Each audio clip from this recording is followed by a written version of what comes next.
अस्सलाम वालेकुम नाज़रीन, मैं हूं फ़रूख़ अब्बास और चैनल है NTV स्पेशल शो लेके आपके सामने हाजिर हैं। जावेद चौधरी साहब इस वक्त हमारे साथ मौजूद हैं। उनकी मौजूदगी का आज हम बहुत नाजायज़ फ़ायदा उठाएंगे और ऐसे ऐसे सवाल आज मैं उनसे करने वाला हूं जो उन्हें जवाब देना मुश्किल हो जाएगा। अब मसला ये है जी कि जब एक इंजीनियर जो है ना वो भारतीयों को पीट दे, और भारतीय में उन लोगों को कहता हूं ज़्यादा, भारतीय तो मतलब सारे ही हैं उनके, लेकिन ऐसे जो पाकिस्तान से नफरत करते हैं, जिन्हें बड़ा प्रॉब्लम है पाकिस्तान के साथ, स्पेशली वो लोग जो कि नरेंद्र मोदी के बड़े ख़ास साथी हैं, उनमें से अगर कोई पिटेगा तो हमें बड़ा जो है ना उसका मुतमईन होंगे, हमें खुशी होगी उसकी। तो आज एक ऐसा ही वाकया हुआ, ये आपको बताएंगे। एक चाइनीज़ बंदे ने ऐसी की तैसी करके रख दी है एक बिलीनियर की, जो बड़ा करीबी दोस्त है मिस्टर नरेंद्र मोदी का, हमारे घटिया मोदी जी का। तो ये आपको स्टोरी बताएंगे ये क्या है। और फिर आपको जी जो हमारी मेन हेडलाइन होगी वो ये है कि ईरान अमेरिका की जंग जो है वो ख़त्म हो चुकी है। ये हम नहीं कह रहे, ये कौन कह रहा है? अथेंटिक बयान है, ऑफिशियली दिया गया है और ख़बर देखने में बहुत अच्छी लग रही है, लेकिन इसका आउटकम क्या होगा ये आपको बताएंगे। फिर आपको ये बताएंगे जी इसराइल और लबनान की जंग भी शायद ख़त्म हो चुकी है, एक बहुत बड़ा स्टेटमेंट आने वाला है। ये क्या कहानी है और जैसी ये दिखाई जा रही है क्या ये वैसे ही है या इसके अंदर कुछ और भी है, ये आपको बताएंगे। फिर आपको ये बताएंगे जी कि अमेरिका ने एक बहुत बड़ा इल्ज़ाम लगाया है ईरान पे। उन्होंने कहा डोनाल्ड ट्रंप को और सीनियर ओहदेदारान को मरवाने का प्लान बनाया है ईरान ने अमेरिका के अंदर, कि अमेरिकी सदर को और बाकी लोगों को अंदर ही वहाँ पे मारा जाए। इसका खैर जवाब आया, ये जानते हैं कि ये साजिश थी क्या और उसका जवाब क्या ईरान ने दिया। फिर आपको ये बताएंगे कि ईरानी जो पार्लियामेंटेरियंस हैं उन्होंने एक बड़ा अजीब सा मुतालबा कर दिया, बड़ा अजीब व गरीब सा मुतालबा है, इतनी जल्दी ये चीज़ें हो नहीं सकती, लेकिन जो उन्होंने किया है, उन्होंने कहा जी हमने खामनाई साहब का बदला लेना है। अब ये बदला कैसे लेना चाह रहे हैं, ये क्या चीज़ बनाना चाह रहे हैं, ये आपको बताएंगे। और ये होगा आज का हमारा वीलॉग। और वीलॉग की तरफ डिटेल से जाने से पहले आपसे रिक्वेस्ट की है कि हम 1 मिलियन के बहुत करीब हैं। 1 मिलियन तक आपने हमें पहुंचाना है और जितनी जल्दी आप पहुंचाएंगे, हम स्पेशली, मैं आपको ये कहता हूं कि वो हमारे सब्सक्राइबर्स या जो इस चीज़ में हमें हेल्प आउट करेंगे, हम स्पेशली उनके नाम भी यहाँ पे अनाउंस करेंगे। तो ये होगा आज का हमारा सारा वीलॉग। 2 दिन से मिन्नते बहुत कर रहे हो मसला ये है कि हम लोग बिल्कुल एंड पे आके बगैर किसी वजह के पता नहीं क्यों स्लो हुए हैं। बहरहाल जी गॉड नोज, अल्लाह बेहतर जानता है, लेकिन जी हम अपने व्यूवर्स को पहले भी रिक्वेस्ट करते हैं, आगे भी करते रहेंगे। और अब चौधरी साहब की तरफ मैं सवाल लेके जाता हूँ और सीधा सीधा सवाल चौधरी साहब से मैं ये पूछता हूँ कि ईरान और अमेरिका की जो जंग बंदी है ये क्या सीन है? अब बेसिकली तो जंग जो है वो चल रही है, लेकिन दोनों तरफ से 2 मिसाइल हैं जिसकी वजह से कुछ इश्यूज हैं।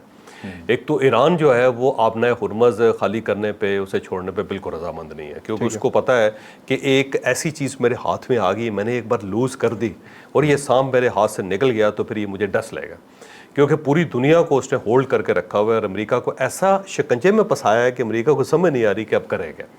इसमें कोई शक नहीं कि आपना हुर्मज़ से अमेरिका की कोई ट्रेड नहीं है, उसको कोई नुकसान नहीं है, कोई फ़ायदा नहीं है, लेकिन जो उसके तमाम अलाइज हैं उन सबको नुकसान है और वहाँ से अमेरिका के पास पैसा आ रहा है और अमेरिका उन सबको लूज़ नहीं करना चाहता। साथ तो इधर स्टेट्स हैं ना सारी, जो मशरक़ वस्ता की हैं सारी, और वो सारी की सारी अलाइन है डोनाल्ड ट्रंप के साथ और अमेरिका के साथ, और अमेरिका की जो इकॉनमी है चली इन्हीं की वजह से रही है। तो वो दूसरा यूरोप और जो बाकी मुल्क हैं जो अलाइज हैं अमेरिका के, उन सब का ज़ाहिर है तेल और गैस रुक गया हुआ है, वहाँ पे महंगाई बहुत ज़्यादा शूट कर रही है। और साथ साथ अमेरिका ये क्लेम करता है कि मैं दुनिया में सबसे ज़्यादा ऑयल रिजर्व रखने वाला मुल्क हूँ, सबसे ज़्यादा तेल मेरे पास निकलता है, लेकिन वो अपना तेल जो अपने मुल्क के अंदर उसको भी कंट्रोल नहीं कर पा रहा, उसकी प्राइस भी यहाँ करके ऊपर जा रही है, उसको भी वो नहीं कर पा रहा। लोग जो हैं वो तंग आए हुए हैं। तो इस सारे सिनेरियो के अंदर जो है वो भी फंसा हुआ है और ईरान भी फंसा हुआ है, ठीक ठाक किस्म का। और जंग जो है वो रुकी भी हुई है और जंग चल भी रही है। अब देखना ये है कि ये सिनेरियो कितना अरसा तक चलता रहता है। मुझे लगता है कि डोनाल्ड ट्रंप इसको खींचना चाहता है नवंबर तक, क्योंकि उससे पहले अगर जंग हो जाती है और जंग के अंदर कोई बहुत बड़ा मार का डोनाल्ड ट्रंप नहीं मार पाता तो जो उसकी पार्टी है वो हार जाएगी, बुरी तरह हार जाएगी। इस वक्त भी उसका हारने के चांसेस बहुत ज़्यादा है, लेकिन अगर जंग के अंदर कोई ऐसा ट्विस्ट आ जाता है, ईरान और शेर हो जाता है, आपने हुर्मज़ को कम्प्लीटली बंद कर देता है, तो डोनाल्ड ट्रंप और रिपब्लिकन पार्टी के जीतने के चांसेस बिल्कुल ख़त्म हो जाएंगे। चौधरी साहब मुआहिदा हो जाए तो तब भी तो ट्रंप को फ़ायदा है ना? तब भी ट्रंप कहेगा कि मैं जीत गया। नहीं, वो जिस टाइप का मुआहदा ईरान करना चाहता है उसमें ट्रंप की जीत नज़र नहीं आएगी। मसलन उसमें देखें, जो न्यूक्लियर इशू है वो तो उन्होंने कहा कि हम मुज़ाकरात के ज़रिए हल करेंगे।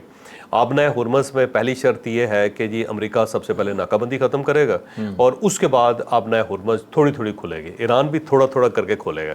ठीक है। दूसरा, डोनाल्ड ट्रंप को असासे डी फ्रीज करने पड़ेंगे उसके, और वो भी ज़ाहिर है। अब ये सारी चीज़ें जब हो जाती हैं तो जो डेमोक्रेट्स हैं उन्होंने तूफान बर्पा कर देना अमेरिका के अंदर, और एक एक चीज़ को, एक एक शर्त को वो डिस्कस करेंगे कि ये देखें ये जीत है इनकी। तो उसमें वो बड़ा बुरी तरह फंस जाएगा डोनाल्ड ट्रंप। तो वो चाहता है कि किसी न किसी तरीके से इस सूरत हाल को लिंगर ऑन करके वो नवंबर के इलेक्शन गुजार ले। ईरान को भी पता है कि अगर नवंबर के इलेक्शन गुजर गए और इसने इसका फ़ायदा उठा लिया तो हमें बहुत ज़्यादा नुकसान है। तो ईरान जो है ना वो भी उस साइड पर प्रेशर डाल रहा है। अब जो एक सूरत हाल है वो मार्को रूबियो की है, जो ज़ाहिर है उसने सेनेट के अंदर वहाँ पे स्टैंडिंग कमेटी के सामने वो पेश हो रहा है 2 दिन से, और उसमें से बड़े बड़े बयान निकल रहे हैं। अब मार्को रूबियो ने कह दिया वहाँ पे कि जनाब हमने तो जो कुछ करना था कर दिया है, जंग ख़त्म हो गई हुई है, बस अब हम अपना दिफा कर रहे हैं, हमारे ऊपर अटैक होता है तो हम भी उस अटैक का जवाब दे देते हैं। जंग अमली तौर पे ख़त्म हुआ, जो हमने अचीव करना था वो हासिल। वो एक पूरी गर्दान है कि हमने उनकी फ़ज़ाइया उड़ा दी, हमने उनकी नेवी उड़ा दी, हमने उनकी बड़ी फ़ौज उड़ा दी, हमने उनकी तमाम बिल्डिंग्स उड़ा दी, हमने उनकी लीडरशिप उड़ा दी, और हमने बर्बाद कर दिया ईरान को। साहब जब सब कुछ उड़ा दिया तो फिर मुआहदा क्यों कर रहे हो, फिर कब्जा करो जाकर। कब्जा करो यही बात है ना।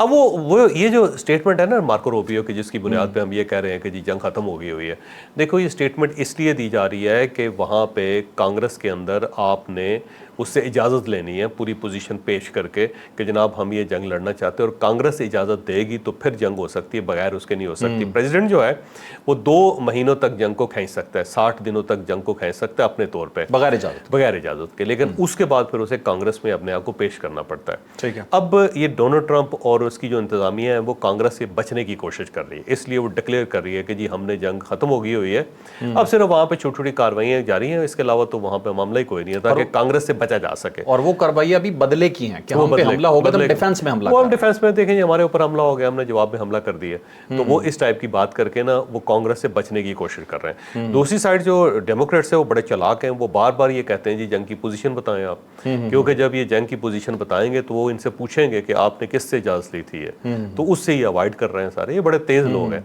मार्को रूबियो हो या जेडी वैंस हो, ये सब अवॉइड कर रहे हैं उस सवाल को, और साथ साथ डिक्लेयर कर रहे हैं कि जंग जी हमारी खत्म हो गई, ताकि कांग्रेस से बचा जा सके। ये कांग्रेस से बचने के लिए स्टेटमेंट है, इसका हरगिज़ ये मतलब नहीं है कि वहाँ पे जंग खत्म हो गई है, रुक गई है, मामला सेटल हो गया। कोई मामला सेटल नहीं हुआ। अभी देखें ईरान ने क्या ज़बरदस्त किस्म का कल अटैक किया इनके ऊपर, कुवैत का तो बिल्कुल ही उड़ा के रख दिया, उसका एयरपोर्ट ही उड़ा के रख दिया, 300-325 फ्लाइटें उनकी कैंसिल हो गई हैं। तो वहाँ से हमले हो रहे थे ना उस पे ईरान पे।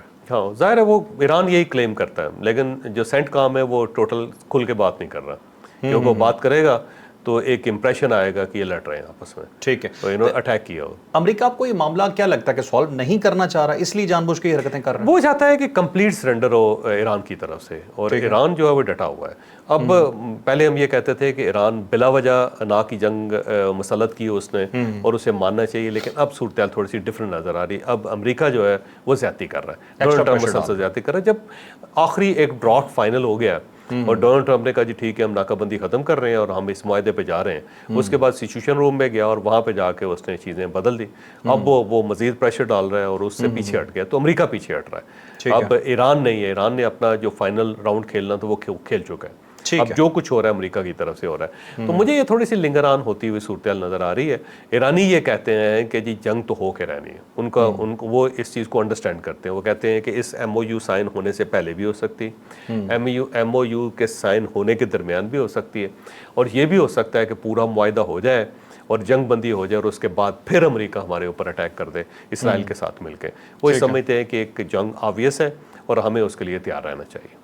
बिल्कुल ठीक है। अच्छा चौधरी साहब, अगली स्टोरी है इसराइल और लबनान के हवाले से। अब इसके अंदर मुझे जो मेन प्रॉब्लम लग रहा है कि ये जो नेगोशिएशन कर रहे हैं इसमें एक मेन स्टेक होल्डर नहीं है, हिजबुल्लाह जो है। अब जॉइंट स्टेटमेंट इन्होंने कहा जी कि बुध वाले दिन आ जाएगा, उनका और हमारे टाइम का फर्क है, हाँ 9 घंटे का तो फर्क है ना, फर्क है। अब वो कहते हैं कि आज कोई स्टेटमेंट जो है ना, अमेरिका में बैठा हुआ ना लबनान भी तो इनका सुबह जब ये हमारा वीलॉग, बल्कि अभी थोड़ी देर में लग जाएगा, उसके बाद ये स्टेटमेंट किसी वक्त भी आ सकती है, तो उसमें जो इसराइल है और लबनान ईरान है, ये जो मुज़ाकरात कर रहे हैं इसका फ़ायदा क्या है? असल स्टेक होल्डर तो बाहर बैठा है। दो को राज़ी करना पड़ेगा, ईरान को राज़ी करना पड़ेगा, सबसे बड़ा स्टेक होल्डर ईरान है क्योंकि हिजबुल्लाह जो उसके पीछे ईरान है। ठीक है। और ईरान जो है, जब तक आप ईरान के साथ मामला सेटल नहीं करेंगे उस वक्त तक हिजबुल्लाह सेटल नहीं होगा।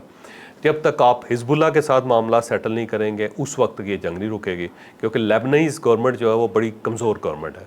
वो तो हिजबुल्लाह को भी कंट्रोल नहीं कर पा रही आज तक, सही है। ना वो कंट्रोल कर सकेगी, क्योंकि उसकी वजह यह है कि जो फौज हिजबुल्लाह के पास है वो पूरी लेबनान के पास नहीं है। तो हिजबुल्लाह लड़ रहा है। डोनाल्ड ट्रंप ने पहली मरतबा हिजबुल्लाह से रब्ता किया था 2 दिन पहले, हाँ जी। फर्स्ट टाइम, लेकिन उसका कोई ख़ास नतीजा नहीं निकला। या तो वो उसको स्टेक होल्डर बनाए, उसको बुलाए, और बुलाए, लेकिन कैसे बुलाएगा जब आपने उसको दहशतगर्द करार दिया हुआ है, जब आप उससे अवॉइड कर रहे हैं, आप उसको दुश्मन नंबर 1 कह रहे हैं, तो जब आप उसको बुलाएंगे तो फिर आप उसको लेजिटिमेट स्टेटस दे रहे हैं। ठीक है। तो वो ये करना नहीं चाहते। अब अगर ये करेंगे नहीं तो हिजबुल्लाह रुकेगा नहीं, हिजबुल्लाह रुकेगा नहीं तो ये जंग नहीं रुकेगी। तो ये सूरत है वहाँ पे। लेकिन मुझे लगता है कि लेबनान और इसराइल की तरफ से एक जंग बंदी का ऐलान हो जाएगा। हो जाएगा, ठीक है। अच्छा साहब, नेक्स्ट हमारे पास बड़ी एक जो खबर है वो बड़ी अजीब सी है। मार्को रूबियो ने ये बात की है, उन्होंने कहा डोनाल्ड ट्रंप और जो दीगर रहनुमा हैं, सीनियर रहनुमा अमेरिका के, उन्हें कत्ल करवाने की कोशिश की है, साजिश की है ईरान ने। ये भी उन्होंने सेनेट में स्टेटमेंट दिया। ये क्या चाहोगे? असल में ये पुराना डोनाल्ड ट्रंप का ख्याल है। उसका ख्याल ये है कि जो ईरानी नंबर 1 दुश्मन है मेरे, और आपको याद होगा कि जब ये इलेक्शन लड़ रहे थे तो उस वक्त भी इनके ऊपर एक अटैक हुआ था, जिससे एक बंदा भी मारा गया था और ये गोली इनके कान को छू के गुजर गई थी। उसका इल्ज़ाम भी, अगर आपको याद हो, तो डोनाल्ड ट्रंप ने ईरान के ऊपर डाला था, और उसने कहा जी ईरान जो मैनिपुलेट कर रहा है इलेक्शन को, और वो चाहता है कि मैं रुक जाऊं, मैं कामयाब ना हूं, और मेरे रास्ते में रुकावट खड़ी कर रहा है ईरान। और इससे पहले भी इसने हमेशा ईरान के ऊपर इल्ज़ाम लगाया, बल्कि जब ये पिछली मरतबा 45वां सदर बना था, जब ये जिसको फॉर्म 47 कहा जाता है तो जब उसका प्रेसिडेंट बना था उस वक्त भी इसने ईरान के ऊपर बहुत ज़्यादा स्टेटमेंट्स दी थी, और उस वक्त भी ईरान को अपना दुश्मन समझता था। ठीक है। तो ये इसका अपना प्यारा पुराना ख्याल है इसका कि जी ईरान जो है वो मुझे कत्ल करना चाहता है। अब मसला ये है कि ईरान अगर कत्ल करना चाहता है तो कर दे, अभी तक कर तो कुछ नहीं सका वो सर। तो ये सिर्फ बातें ही है ना। और मार्को रूबियो ने भी अगर कहा है तो मेरा ख्याल है कि उसको कोई रिपोर्ट पेश करनी चाहिए, कुछ सबूत पेश करने चाहिए।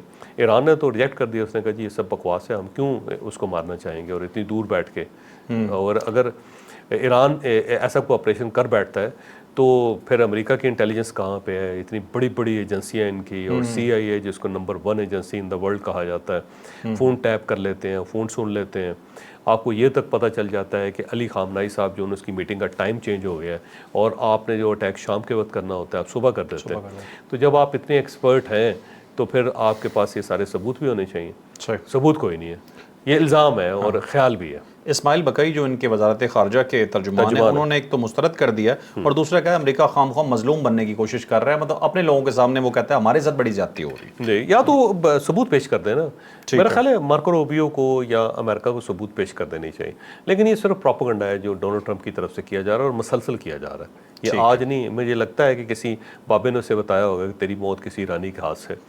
तो जब इस टाइप की नजूमी आ जाता है ना ज़िंदगी के अंदर, तो फिर ऐसा ही होता है। जैसे इमरान खान साहब भी समझते हैं कि उनकी ज़िंदगी जो है वो उसका इख्तिताम गैर तभी होगा, यानी नॉर्मल नहीं होगा। इमरान खान साहब मुकम्मल उनको यकीन है इस चीज़ का।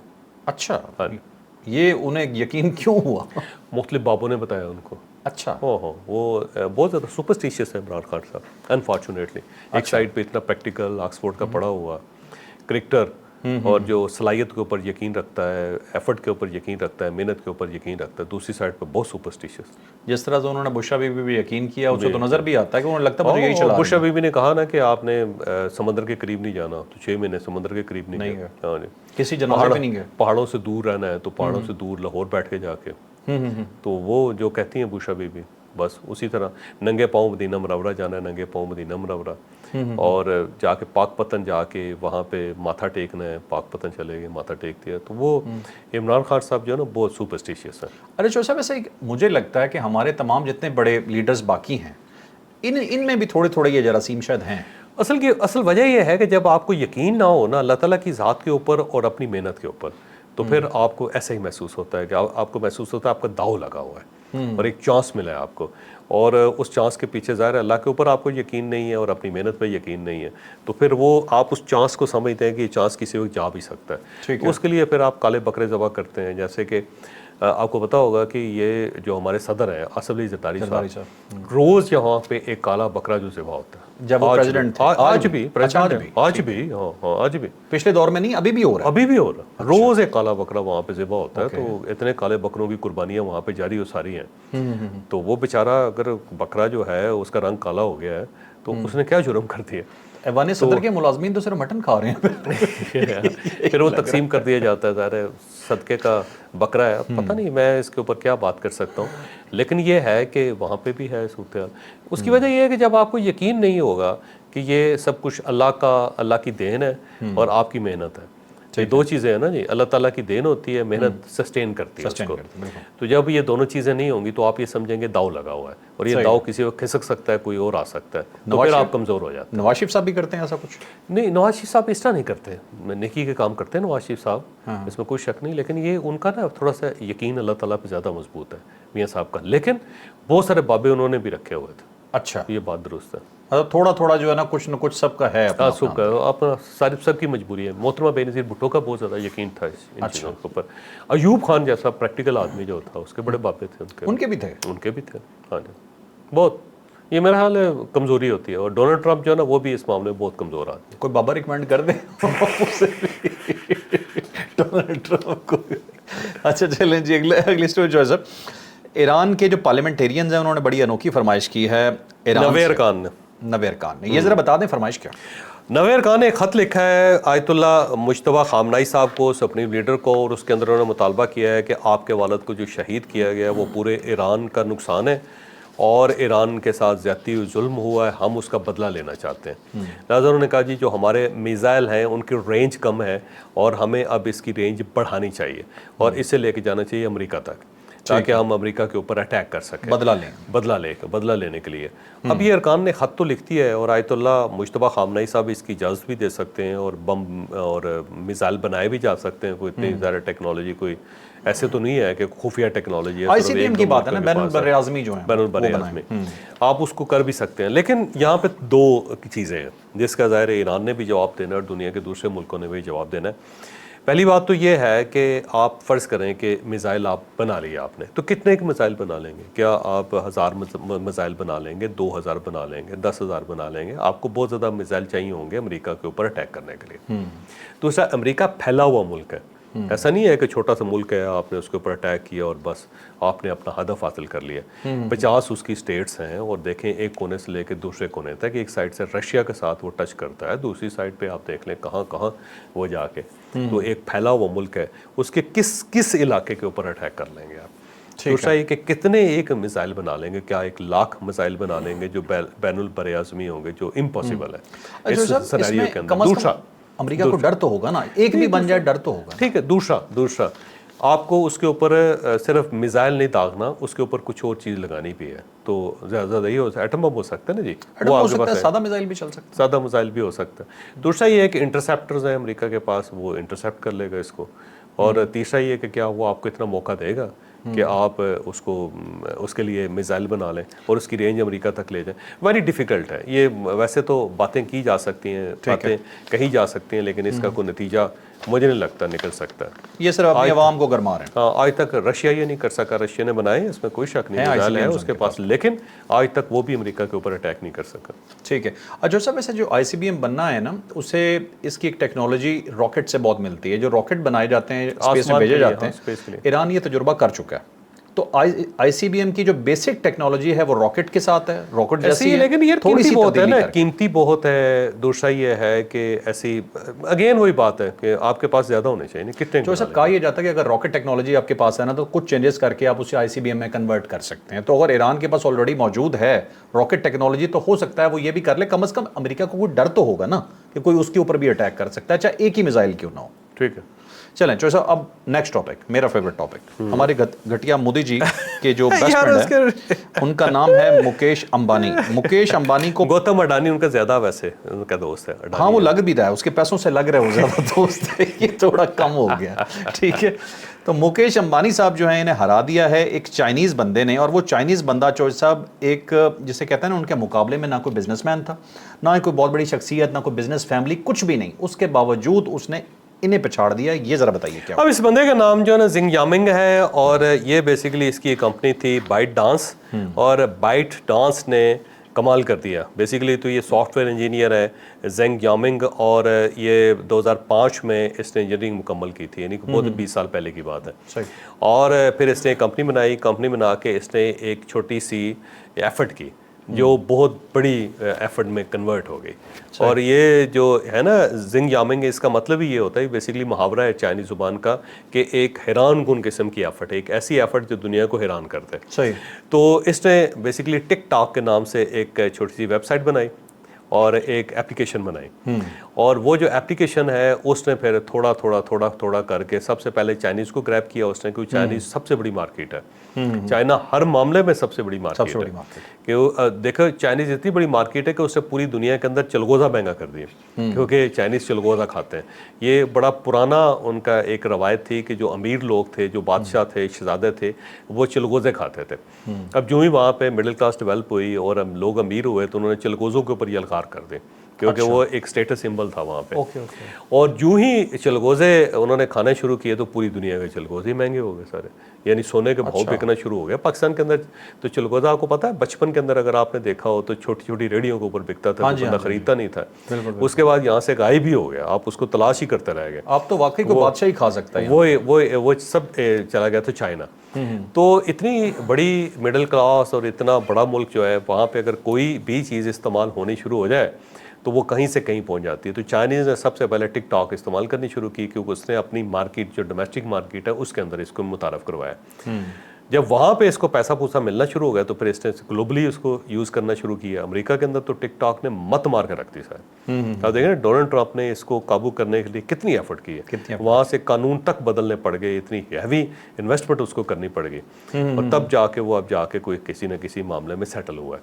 ठीक है। तो एक ऐसी ऐप बनाई कि जिसने दुनिया के इंसानों के दिमागों के ऊपर असर किया, यानी हमारी जो रिटेंशन एज है या रिटेंशन ड्यूरेशन है उसको कम कर दिया इसने। ठीक है। हमको 11 सेकंड से ज़्यादा जो है रिटेन नहीं कर सकते चीज़ों को, और ये इसका साइड इफ़ेक्ट है। तो इस बंदे ने कमाल किया, और 20 साल के अंदर ये बंदा जो है एशिया का दूसरा अमीर तरीन आदमी हो गया। इसके अपने एसेट्स जो हैं वो 92.8 बिलियन डॉलर है, 92.8 बिलियन डॉलर का ये अकेला मालिक बन गया लड़का। और इसने, और ये वर्ल्ड में इसकी जो रैंकिंग है वो 21 है, यानी 21वें नंबर पे दुनिया का अमीर तरीन आदमी। अच्छा, इसके मुकाबले में मुकेश अंबानी जो है वो जो मल्टीपल बिजनेस कर रहा है, और ख़ानदान का ये तीसरी नस्ल है जो अमीर है इनके। और दुनिया की सबसे बड़ी रिफाइनरी जो है मुकेश अंबानी ने लगाई हुई है। दुनिया के सबसे बड़े ग्रुप्स जो हैं वो मुकेश अंबानी जो है ना वो इस वक्त रन कर रहा है। और मोबाइल नेटवर्क सबसे बड़ा है इसका। ये जो होता है ना गैस सप्लाई जो पूरे मुल्क के अंदर है उसका सबसे बड़ा नेटवर्क इसका है। तो ये मुकेश अंबानी जो है ना, इसके बहुत बिजनेसेस हैं। इन तमाम बिजनेसेस के बावजूद इसकी जो नेटवर्थ है वो 86.9 बिलियन डॉलर है, और उसके मुकाबले में ये जो बंदा सिर्फ एक ऐप चला रहा है इसकी 92.8 बिलियन डॉलर है। इसके साथ गौतम अडानी को देखें, ये जो वर्ल्ड में है ना, ये 25वें नंबर पे मुकेश अंबानी 25वें पे है, वो 21वें पे था। हाँ, 21वें थे। ठीक है। और उसके बाद गौतम अडानी जो है ना, ये एशिया में नंबर 1 है, ये पहले नंबर पे है, लेकिन ये को बहुत ज़्यादा फासला नहीं रहा। ये जो साहब है ना, ये क्रॉस कर देंगे गौतम अडानी को भी। गौतम अडानी बहुत अमीर आदमी, 117 बिलियन डॉलर का मालिक है, और 17वें नंबर पे ये दुनिया में। लेकिन ये जो टिकटॉकर है, ये जो मालिक है टिकटॉक का, उसने कमाल ही कर दिया। वैसे तो जो टिकटॉकर्स हैं वो भी कमाल कर रहे हैं। आप जब बड़ी किसी पावर के साथ जुड़ते हैं तो आप खुद भी अमीर हो जाते हैं। अमीर आदमी के साथ बैठेंगे आप अमीर हो जाएंगे। तो टिकटॉक क्योंकि दुनिया में बड़ा तेज़ी से डेवलप हुआ है, तो जो लोग टिकटॉक के ऊपर हैं वो भी बड़े ठीक ठाक अमीर हैं इस वक्त। ठीक है। अच्छा चौधरी साहब, ये एक दिन में ये जो इसके ये बानी हैं, सरपरस्त हैं जो कंपनी बाइट डांस के ना, और बाइट डांस जो है वो बेसिकली हेड कंपनी है इसकी, टिकटॉक की।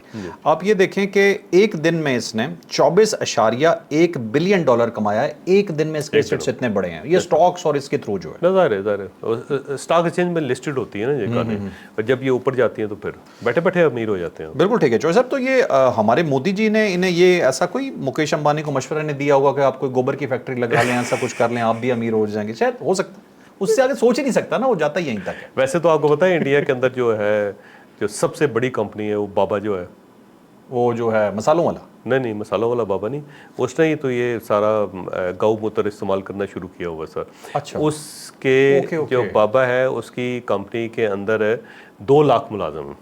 और अच्छा। वो ऐसे चमूसड़ सा बाबा नजर आता वो अच्छा, मैं ये वही वो जो मेरा ख्याल वो पता नहीं वो आसन शासन कोई करता रहता है बैठ के, ये वो उसी की बात आप कर रहे उसी की मैं बात कर हैं, बाबा रामदेव। बाबा रामदेव उसने अपने ऊपर सीजन भी बनवाया था जो मैं 70 किस्तों के ऊपर थे, 8-10 तो 15 तो मैं भी देखी मैंने। अच्छा। तो मुक ही नहीं रहा था, मैं कहा छड्डो यार पर। बाबा बेशरम देव कर देता था, मोदी पे बन जाता। अच्छा, तो ये था नाज़रीन आज का व्लॉग, यकीनन आपके लिए बहुत इन्फॉर्मेटिव रहा होगा। एक चीज़ मैं नोट कर रहा था कि सोशल मीडिया पे बहुत गंदा किस्म का एक प्रोपोगंडा हो रहा है। जारी सी बात है, मुल्क के बाहर के हाथ भी मौजूद हैं और कुछ ऐसे लोग जो अपने आप को पाकिस्तानी कहते हैं, दावा करते हैं कि हम PTI के हैं, वो कुछ इस तरह के जुमले इस्तेमाल करते हैं कि जैसे वो पाकिस्तान के वजूद पर सवाल उठा रहे हैं, पाकिस्तान को गाली दे रहे होते हैं, वो पाकिस्तान की अफवाज को गाली दे रहे होते हैं। तो एक बात याद रखिएगा कि आपकी डेडलाइन क्या है हमें नहीं पता, ये हमारी डेडलाइंस हैं। यहाँ पे आओगे हम आपको चीर के रखते हैं। लाइक शेयर सब्सक्राइब, इजाज़त दीजिएगा। अल्लाह हाफ़िज़। पाकिस्तान जिंदाबाद।